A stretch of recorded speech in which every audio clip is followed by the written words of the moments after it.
You're listening to the Raw Honeys podcast, the place for women who crave connection. Join Chelsea Fine, Heather Hildenbrand, and me, Amanda Axel. We're real friends who aren't afraid to talk about the raw truth of real life. If you're looking for a group of girlfriends who will support and encourage you when the going gets tough, this is the place to be. Pull up a chair, grab a cup of coffee or a glass of wine, and enjoy the show.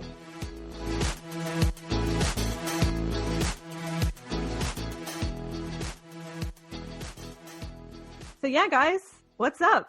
Hey. What's new with you, Heather? Oh, man. What's the dealio?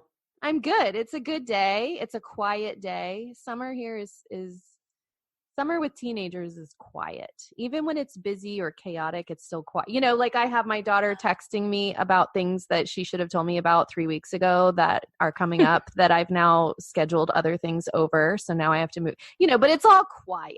You know what I'm saying? Right. Yeah. So that's where we're at. Didn't you get some nature fun this weekend? Ooh. Didn't I see on your Instagram? Yeah. So here's why Instagram is not real life. I went with teenagers.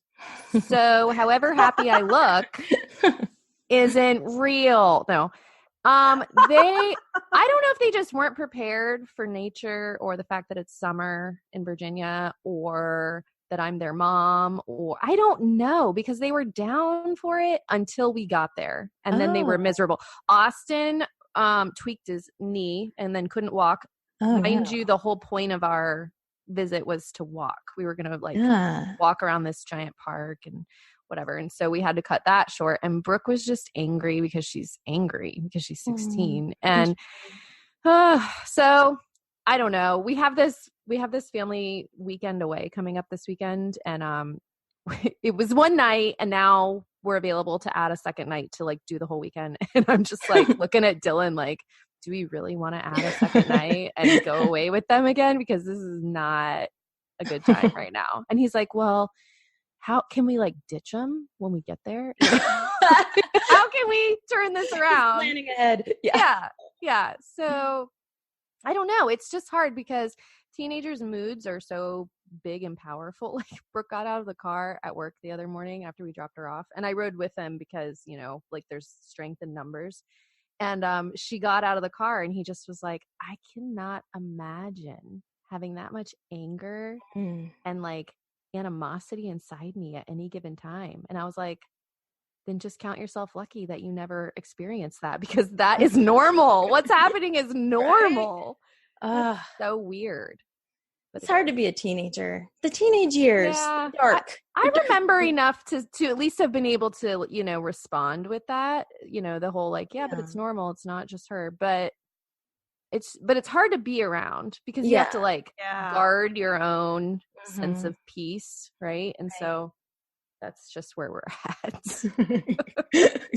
Just you with your guard up around. That's it. That is it. It's just like big wall. There's lots of wine on this side.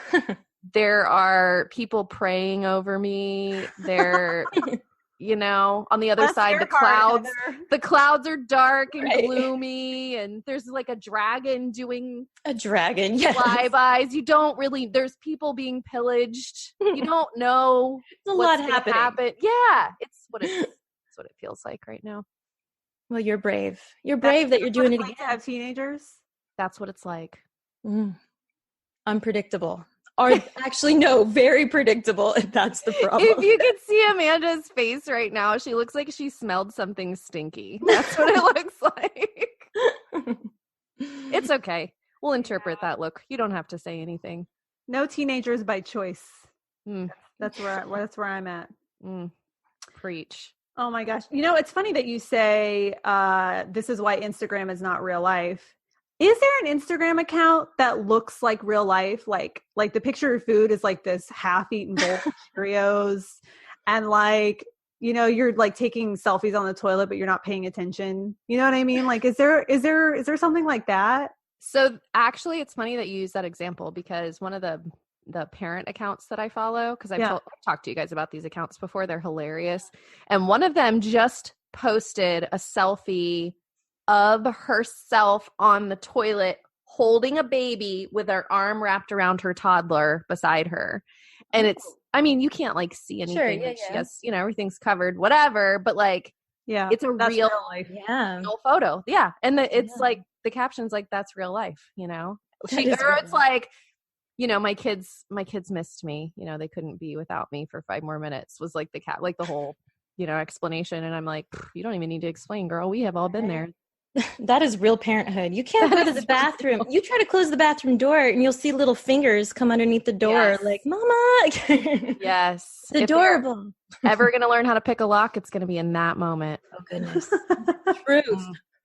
But since you asked that, another real life Instagram account that I love, actually, on a real note, her name is The Nude Nutritionist. She lives in Australia. She's super adorable, and she does a lot of side-by-side posts where it'll say Instagram, real life. Oh. And they're taken seconds apart. And one of them is her posing in a way that's like her muscles are flexed. Her body is, you know, elongated enough that she doesn't have like, you know, in the next photo over, she's slouched now that the photo's over and she has little like rolls of skin on her stomach. And, you know, it's like, it's real. It's real. And her whole platform is about that for the health and wellness industry is like, don't get caught up in what Instagram is showing you. Don't get caught up in all these photoshopped and edited photos or perfectly posed or whatever, because when you start to think that's what you have to look like, you're not real anymore. You know, you're going to drive yourself crazy. Yeah. I love it. I love it so much that she does that. That's like her whole thing. Yeah. The Nude Nutritionist. Yeah. Okay. I'm going to follow her. Yeah. That's awesome. Yeah. That's real life is just so much different than anything we're posting for the most part. And by we, I mean all of us, humanity, you know, but it is, real life doesn't have filters. You know what I mean? Like, no, it don't. Gritty. I wish it did. I would walk around with a filter. Yeah. Really? You don't need a filter. Yeah, I do right now. I really do. You look beautiful to me and perfect. Thank you. But you know what? I am going to guess you don't mean a filter physically. Yeah. And I'm going to guess you mean a filter emotionally. You know? You got to do yoga. I did yoga this morning, actually. Well, like when you're in it, like, and you just do like some stretches, just arms over your head, maybe a quick downward dog. It like, I don't know, it helps me to walk it off. But yeah, next time I'll do yoga. Yeah. I feel like a lot of people are becoming yoga teachers these days. Like a lot of my peers. Do you guys know any people who are like all of a sudden becoming yoga teachers? Yep. Lots of my friends are, or they're really pursuing it right now. Yeah. Yeah. Mm-hmm. Is it like trendy right now, or am I just like starting to pay attention to it right now? I don't know. It's been trendy for a long time. I feel like it's our age group. Oh, that's a good one. Yeah. Mm-hmm. You know? Yeah. But I don't know. Anyway, so speaking of friends and yoga teachers. Yeah. If you hang out with a lot of yoga teachers, chances are you do yoga. And if you want to know why, tell us why. I'm going to tell you right now. Because you are the average of the 5 people that you spend the most time with, or at least according to Jim Rohn, who's a motivational speaker, in case you haven't heard of him yet. Have you guys heard this statistic? Yes. I shouldn't even call it a statistic. I don't know if it's even based on science. So I want to preface it with that. It's a concept. Yes, it's an idea. It's a concept. Yeah, exactly. That we are the average of the 5 people we spend the most time with. Yep. I would agree. And you know, I hear this because I read a lot of self-development stuff. You guys know that. And I know you guys do too. And I feel like that's a common theme that comes up a lot in those circles. But, you know, it really does, like the people we spend time with really do, you know, influence our personal interests, our health, our attitude, our lifestyle. And, you know, obviously it applies to friendship. So I was thinking, you know, about that phrase, birds of a feather flock together. Oh, yeah. And I was thinking like, well, what happens when you notice that your flock is starting to bring you down? And, you know, all while thinking of this concept, I kept thinking back to pretty much every episode. Heather talks about being intentional with your friends and picking people to be friends with on purpose. And so, you know, that's really what we wanted to chat about today. So when you guys first heard this idea, that you're the average of the 5 people you spend the most time with, like what came to your mind? Chelsea, you want to share? Like the very first time, my very initial thought was, oh my goodness, who are those 5 people that I spend the most time with?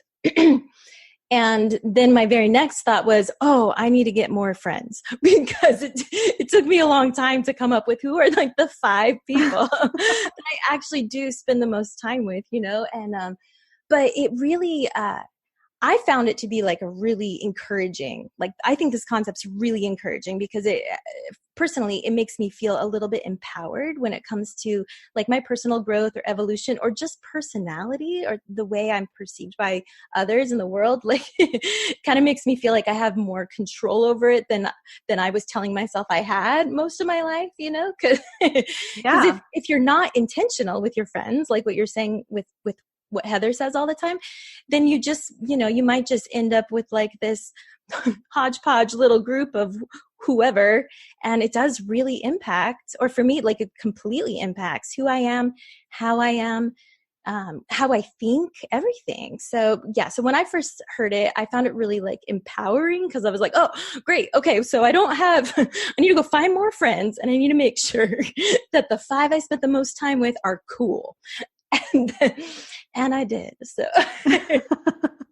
but it resonated, right? Like when you heard that statistic, or I keep calling it statistic, when you heard this idea.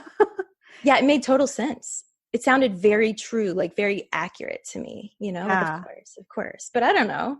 Did you think the same thing, Heather? Yeah. So I think the whole reason I talk so much about being intentional with your friends is because of this idea. Mm-hmm. Because I can't remember the first time I heard it. Probably I was really young and I just dismissed it. I just wasn't, as a kid, probably didn't care or whatever. Because I do remember hearing it really, really early and then just, whatever. I think my dad would say it to me, and because he was saying it to me and in a moment where he was sort of like chastising me, I was like, yeah, okay, whatever, and just like brushed it off. But as an adult, I remember hearing it again and immediately, okay, so when I first heard it again, and it was at this time when it did finally impact me, I was already in a situation where my 2 or 3 best friends that I spent the most time with, I was very aware were like kind of dragging me down. Mm-hmm. And I stayed in these friendships because I actively thought, I'm going to change them. Mm-hmm. I'm going to make them be better instead of letting them drag me down. Right. And by down, I just mean like they were very gossipy. They talked about each other behind each other's back to me all the time. And I just remember always thinking like, well, if they do that to each other, then of course they're probably doing it to me, to, with each other. And I don't like how this feels. And so I thought, well, I'm going to curb my gossiping because I'm not of the mind that like that leaves us innocent now and we have no responsibility for our own behavior because it's all based on other people's influence. That's not what we're saying. And I knew that even then. So I knew I was contributing, and to a situation that I didn't like how it felt. And so I just was like, well, I'm going to stop gossiping and I'm going to stop doing these things and talking like this. And then I will rub off on them. Right. That was my whole plan. And, fast forward a few months and it was not happening. It was worse and I was feeling worse. And it took me a long time to realize that even though there were beautiful parts of our friendship that I really valued and loved, there was not going to be any, I called it sort of like influencing up. What happens, is I feel like, I guess just the mental image it gives me is that the influencing happens in a trickle down sort of it's like anti-gravity. You can't expect to get into a group of people who are making you feel in a way you don't want to feel and saying and doing things that you don't want to do and expect that you're going to change them. Yeah. It doesn't work with relationships and the bad boys, ladies, and it doesn't work on friends. And I had to learn both of those the hard way. It's such a good lesson to like learn and truly know and believe though, because I mean, how many of us actually, I guess know it, quote unquote, we know that lesson, but we don't necessarily like utilize it in our life. Because how many of us keep going after the bad boys? Do you know what I mean? Because we're like, well, this one will be different. You know, because they're so hot. That's what it is. It is. Yeah. Yeah. So instead, I just started writing fiction. That's why we all write the fiction. Right. It's just healthier. It's healthier. Yeah. We know better now. And then we can change them. But anyway, this was real proof for me that this idea is true and accurate. And so anyway, eventually, long story short, I did end up ending the friendships. And now I am still aware, though, that if I'm around gossipy people, I will gossip. If I'm around people who lift me up, then I will feel uplifted. You know, it goes both ways. And so that's why I am so intentional about choosing who I spend my time with. And I'm always kind of analyzing. And I think I have, just due to stuff that's happened in my life, just stronger boundaries around that, because I know how affected I can be by other people and how affected the rest of my life will be. Like Chelsea's saying, it just affects everything. It's how I feel about myself. It's how I show up in my job, with my family. And I remember also counting, like you did, Chelsea, about who are the 5 and trying to count. And especially when I was a mom of young kids, my circle of 5 had to include my kids, because I didn't really spend a lot of time with a lot of other people. And I have since decided that our kids don't count. Okay. They're exempt. Good like, to know.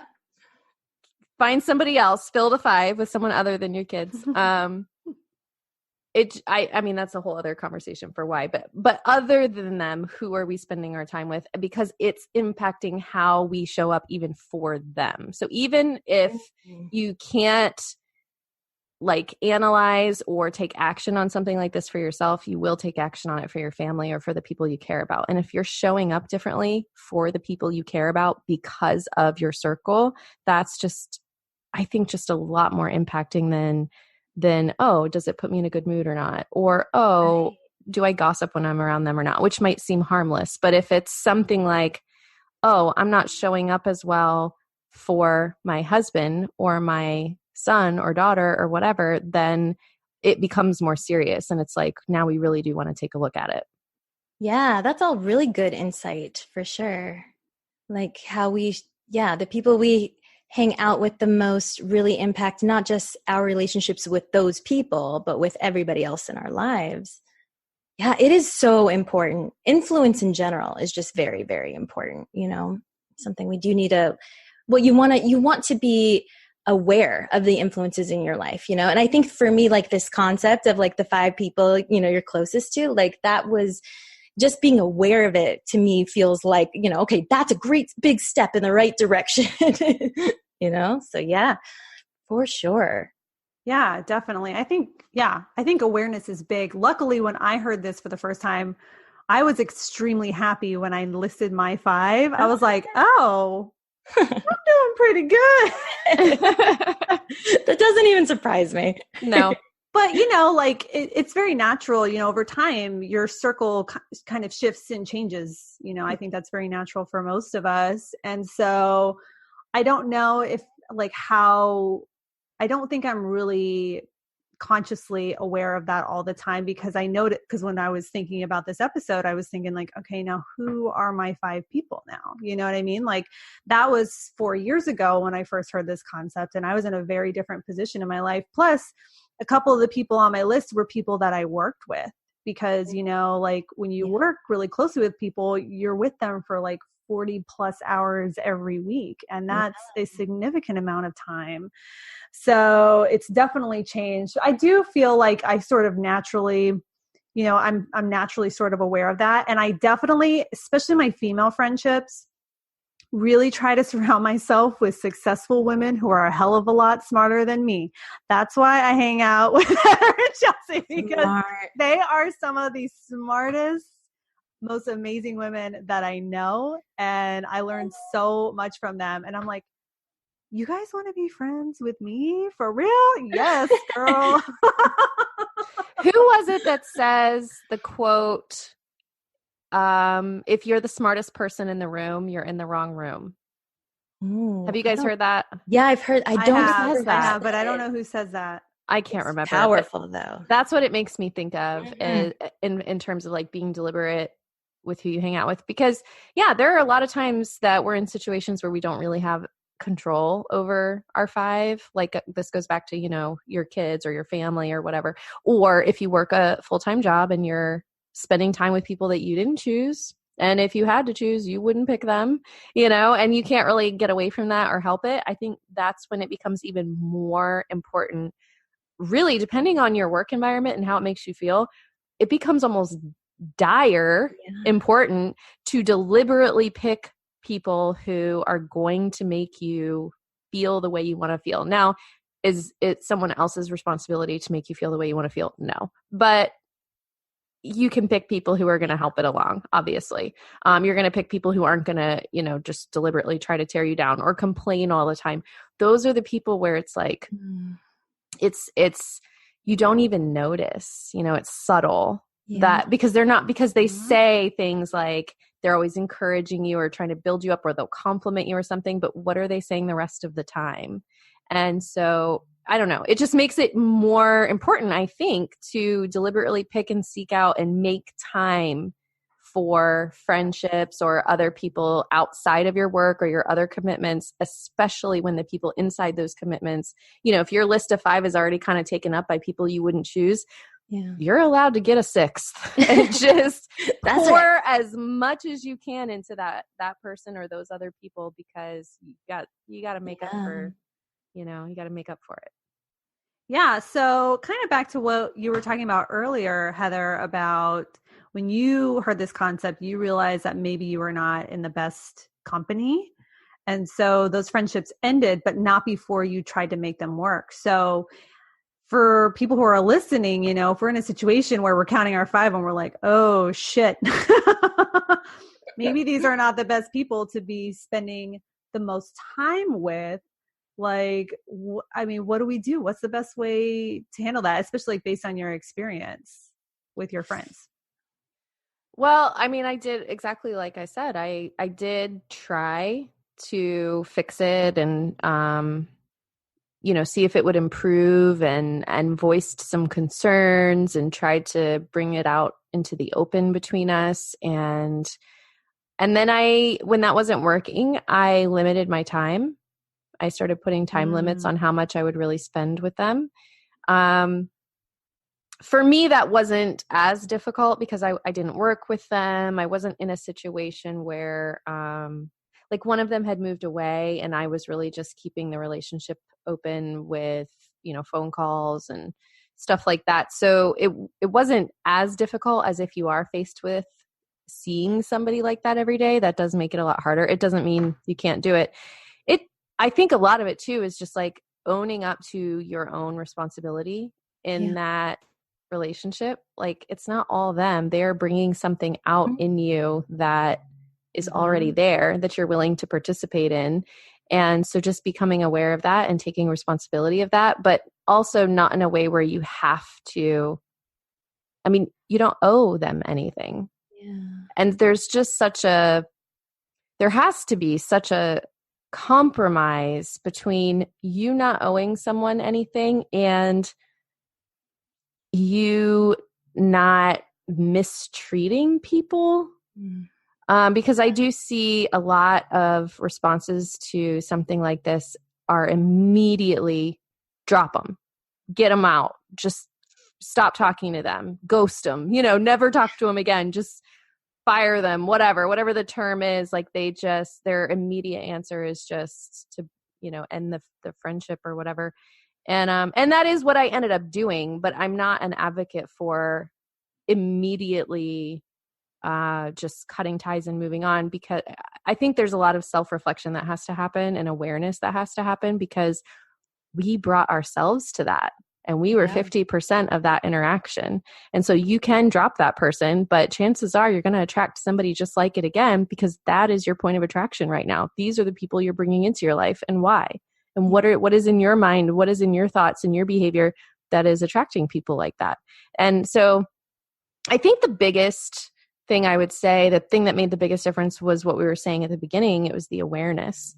of what I was bringing to it and what they brought to it, and then what kind of friend or what kind of people I wanted to seek out. I mean, that's how I found you guys, because I spent a lot of time thinking about what qualities I did and didn't want in a friend. And then when I found a person who fit those qualities, then I know, okay, you fit this, what I'm looking for. So now I can be deliberate about developing a deeper friendship with you, because I know that we're more likely to hit it off, or, this is a healthy decision or whatever. So. Well, and you're so aware of it that you're going into this new friendship or whatever, like prepared and ready to work for what it is that you see in them, or that the potential that you see in your relationship with them. Right. And like that in itself is so huge. So basically what you're talking about is proactive friendship, right? Like that's what you're always talking about on every episode.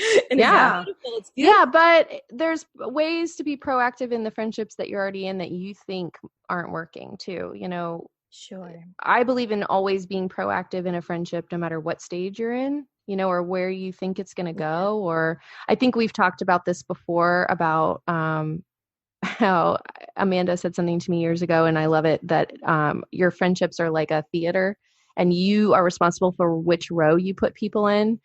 And sure, some people, they get the exit, but it's not an automatic like, oh, if we're having a problem, they have to go. It's not an automatic. I don't like that it's become like a knee-jerk reaction from people, and that it's very all or nothing.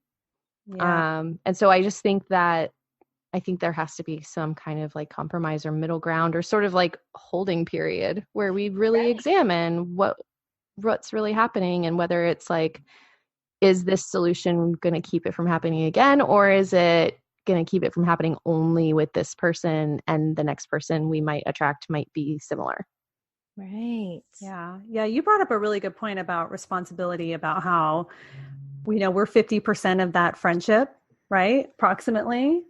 And how, if we dump these friends, if our point of attraction is this type of person, then that person's just going to swing back into our environment, that type of person. And so there's a concept called oneness of self and environment, which is exactly what you're talking about. And I don't think you mentioned this when you were talking about, you were really thinking about the kind of women you wanted to be friends with and be surrounded with, but you were also really working on yourself at that time, right? Yes. Oh, yes. Yeah. So that was that's probably the biggest piece of that puzzle. Don't you think? Oh, yeah. It's the same as even like a romantic relationship. I made some not the best decisions on that front earlier in my life, but now I have an amazing partner, an amazing husband who has so many of the qualities that, guys, I made a list. I wrote it down on paper of all the things that I wanted. It was like right around the time, I think it was right around the time we started dating, but it wasn't really about him. It was just kind of some soul searching, coming out of my first marriage, that I was like, okay, this is it. This is a prerequisite, kind of like in Practical Magic when she like writes out what she wants. Oh my God, I love that scene so I much. know. That's why I made this list, y'all. So I did that, and then I didn't think about it again for a long time, and I found it, because we've moved like 8 million times, so I'm always like going through a box and finding something I didn't know I still had. So I found it a couple years ago probably, and read it again. And it really was a lot of the quality, almost all of these qualities I can pinpoint for sure that Dylan not only has, but has shown me an example of through action, or is like a major part of our relationship. And so it's like that. It's like being deliberate about, but you have to spend time on it, on reflection, on going, okay, these are the qualities of the people I've reflected up until, or I've attracted up until now. And so if I don't change anything, this is the quality of person I'm going to keep attracting. And I was actually just talking to a friend about this recently, and she recently got out of a marriage, and it was just a mess. It was just a mess of a situation, and the way it ended. And she's been single for a little while, and she was like, I do someday want to find somebody else. And I mean, listen, hopefully it wasn't harsh in the moment, but here is what I said. I said, I hope not anytime soon. Because Yeah. In love, and we were in a place in our conversation where I could say this, but in love, I was like, if you did right now, they would probably be a very similar kind of person to your ex, and I would hate that for you. There is work to be done on yourself before you can attract something different. Yeah, yes, girl. Definitely. Are you listening to this, honeys? This is important. Write this down. Amanda's so fired up right now. I can see it in her face. It's so funny. It's so true, though. It's so true. Like that period of self-reflection, you can't shortcut that. You can't cut corners on that and expect different results. That you're so right. Like that, it's a necessary part of actually finding and getting grasp of what you really want. Is exactly what you're saying. Looking inward first, or that period of time where you process and let things settle. Yeah, because we are creatures of habit. We will always go back to what we know, right? It's comfortable. Well, what about you, Chelsea? So like, have you ever been in a situation where you realized that maybe one of your five was probably not someone you wanted to emulate, I guess? I mean, yeah, sure. I'm sure all of what? Or be influenced by. Oh, well, right. Like I tend to not actually overanalyze like my groups the way I probably should. Like this question, about like the five closest people to you. It's something that I really want to start putting out like the forefront of my mind. So it's like a question or whatever I'm constantly scanning for myself and the people I'm spending the most of my time with. But it definitely has happened to me in the past. And I'm trying to think. I think I generally, when I come to a point where I realize, oh, this person, affects me in this way and that's negative, or maybe this influence is not healthy for me. I think my go-to way to address stuff like that is about trying to maybe control or adjust what we do in our time together. Which I'm not saying is the healthiest, best way to do this, but I think just for me and my personality, it's like my nature is to, so this person always wants to, let's say like mean gossip, like mean girl gossip, right? Let's say I have a friend who's like all about that, and maybe they're not self-aware enough to realize that it's mean or uncomfortable. It's like part of who they are still. Like I would probably be like, okay, from now on, we're mostly going to do activities together that are like non-talking. we're going to go to movies, or we're going to go like jet skiing or something where like our verbal communication is not going to be as important or the forefront in the same way that our nonverbal and our emotional bonding is. And again, I am not saying that that's the healthiest thing for anybody or everybody in given circumstances, but it is something that it's a process I've definitely tried before. But sometimes, especially like if I feel yucky when I leave a session of hanging out with someone, it doesn't really matter how much I love them or how important they truly are to me. Like if I'm always leaving my interaction with them feeling yucky or murky or like not clean anymore or something, I step back. I do just sort of stop spending as much time with them, or I try to spend less time with them. I'm trying to think if I ghost people. I ghost people accidentally all the time. Like I am such a flake. I'm an accidental ghoster all the time. But as far as deliberately, I don't know. But there are probably a few people I could have benefited from ghosting them, earlier in my life, Yeah. People are powerful. What about you? True. Yeah, I have that same reaction, actually. I never really thought about it before I verbalized it. But yeah, when I have someone in my life and I leave them not feeling good, then yeah, absolutely. I'm just naturally going to back away for sure.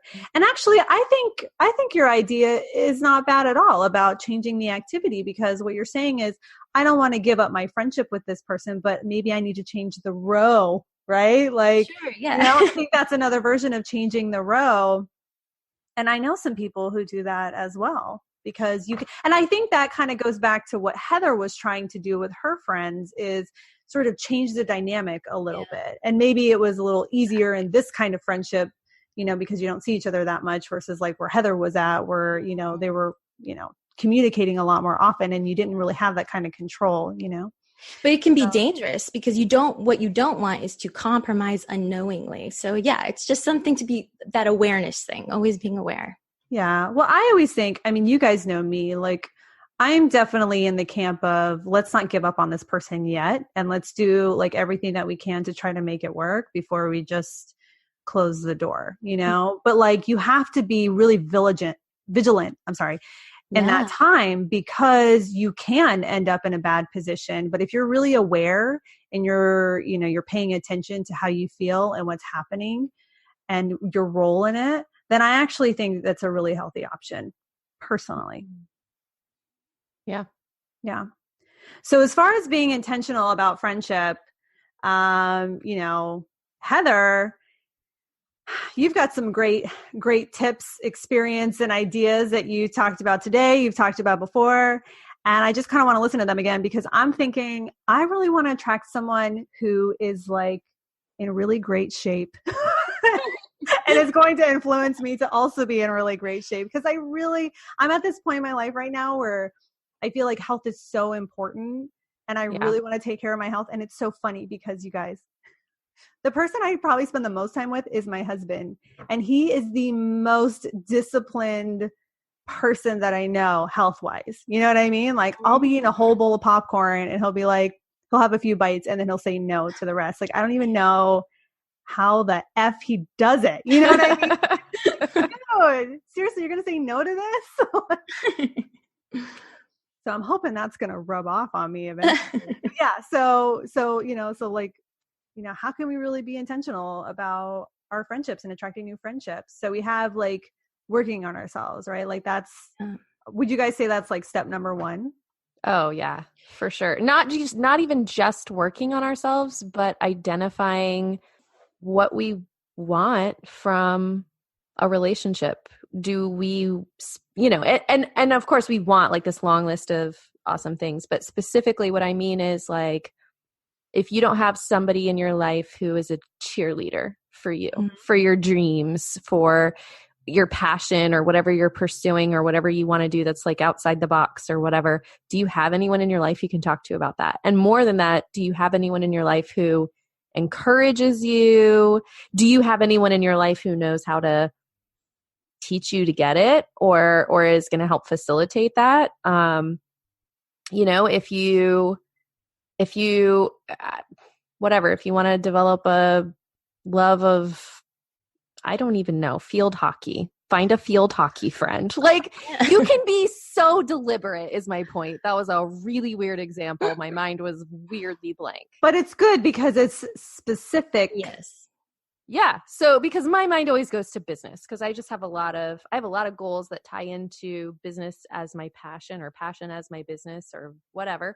And so I am always specifically looking for other successful women who are in business for themselves and then maybe even better in my industry. But I will specifically also search out women who are not in my industry, but are either, are where I want to go or also, kind of on the same place in their path. And specifically spend time with them because I know what's going to rub off on me. And so I'm looking for those specific things, or I just want a friend who doesn't care about those things and is just all about having fun and not really ever talking about anything serious, because that's my personality, is that I need that because I don't always remember to turn it off and do that. My husband is great for that. That is his personality. And so, but also, finding another girlfriend that is that same way, that would kind of remind me to unwind or I guess just turn it off and not forget what my real priorities should be and that kind of thing. So if I know specifically I want help with these things, or like I want somebody who's going to nudge those pieces of me, then I can just be even that much more on purpose about finding people who are going to, work those angles, I guess. It's kind of like job hunting, but in reverse, right? It's kind of like you have to go find somebody that you're sort of bringing on into your, like the staff of your life, right? Like, right? Yeah, we're recruiting for this position and this position. But you kind of are. That's what we're doing, right? We're recruiting for our friend team, our personal street teams or whatever. And it matters, So yeah. I think because I know so well what it feels like to have 5 people that are not good people for me. Yeah. I think because I know what that feels like. Once you know what that feels like, then you become more determined or aware of who that list is at all times. So. Well, and there's also this, at least for me, you know, sometimes there's a little bit of trial and error that goes into it. Cause sometimes, you know, you have to bring someone in close to into your inner circle and see how it affects you and who they really are in that, like, you know, intimate space with you and stuff.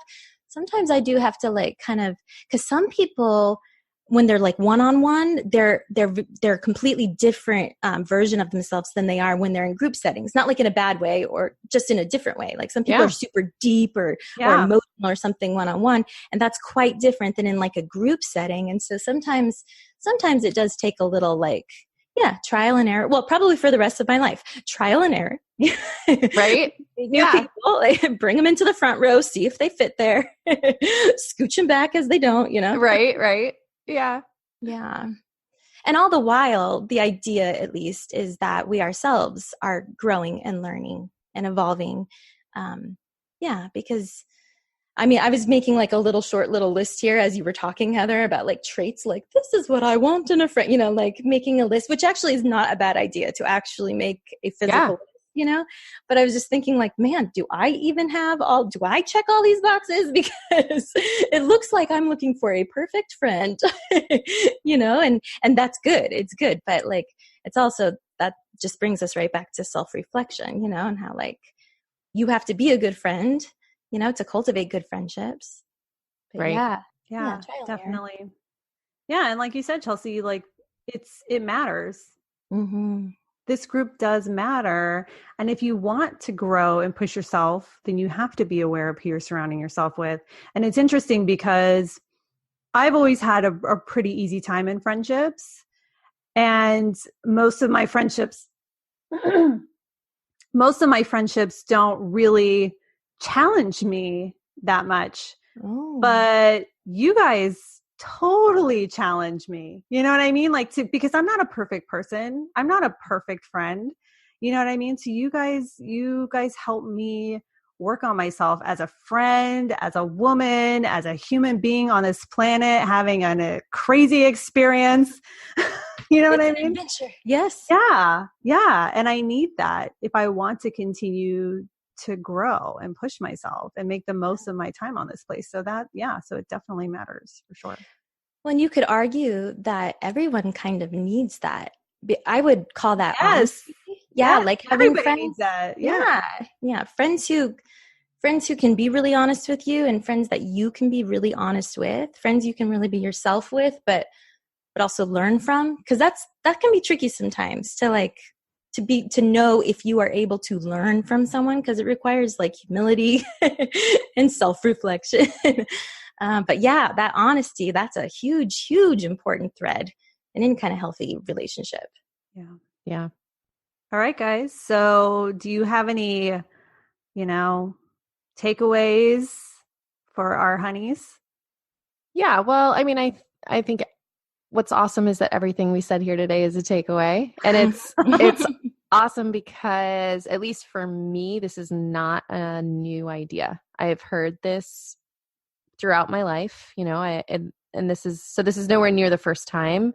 And maybe some people listening, this is the first time, and in which case, re-listen to everything that we just said, because you're like, what? And you're just like counting your list and trying to figure things out. But even if this isn't the first time you've heard it, hopefully you've heard something in a different way. And I don't even know if I could have verbalized it like this until we had this conversation, but it turns out for me, the list of the 5 people I hang around with most has way more to do with me than it does them.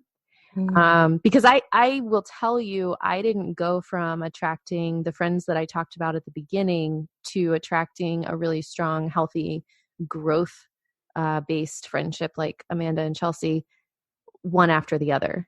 That isn't how it happened. if you're in a friendship or your 5 friendships that you're just listening to us today and going, oh shit, all 5 of them are like, we need help. I need help. And if you're doing that, then, maybe you can't go from that to this immediately. You don't even have it in your reach to befriend or develop a friendship with somebody that is where you really want to be. But it's like the more you can become a friend who's capable of being friends with the kind of person that you want to attract, the easier it's going to happen.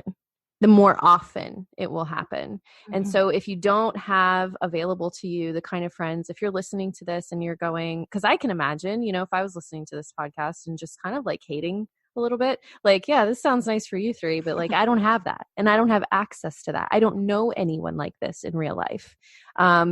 And I get that because I've heard people say that a lot. I used to say that a lot.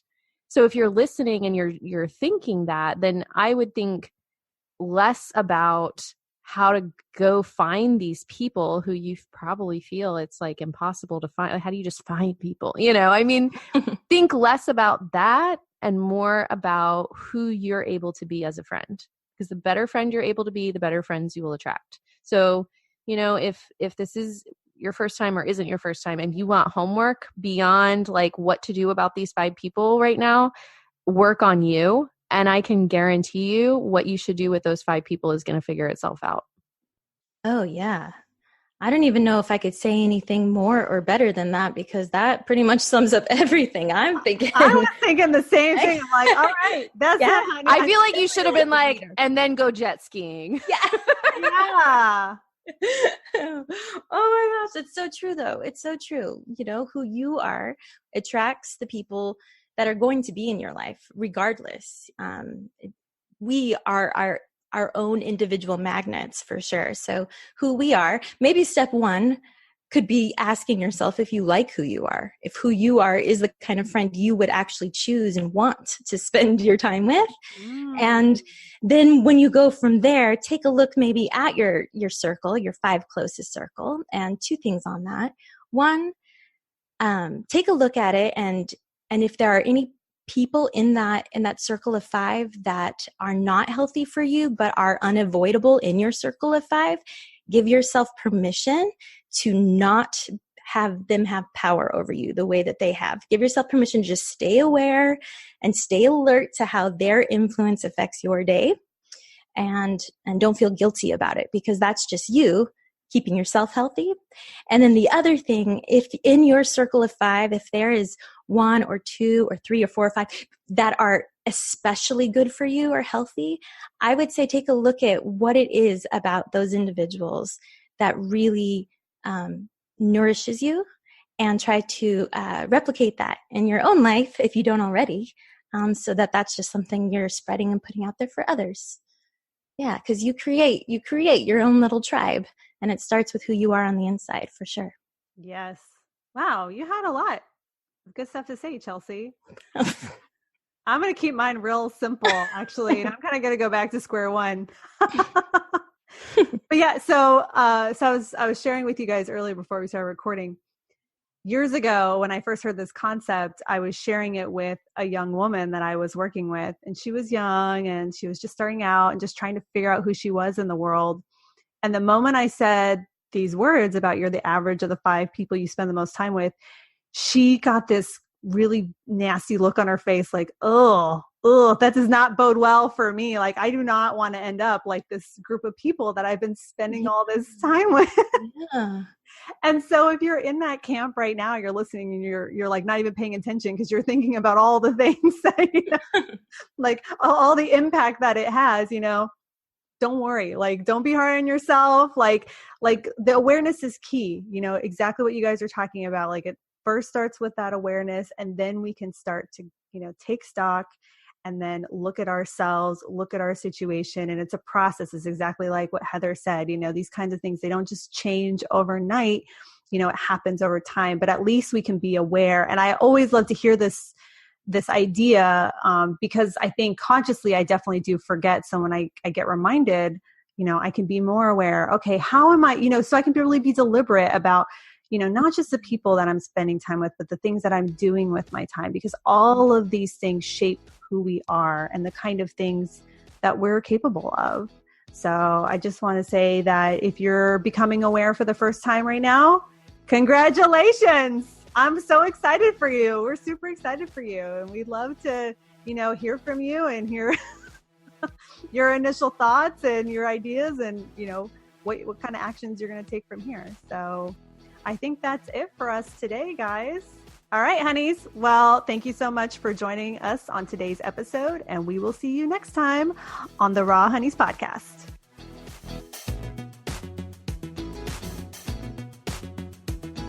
We hope you enjoyed today's episode of the Raw Honeys podcast. If so, please share it with a friend or post a review. Heather, Chelsea, and I would love to connect with you. Check us out on Instagram at the Raw Honeys, or join our community of honeys on Facebook. Thanks for listening. We wish you nothing but big love.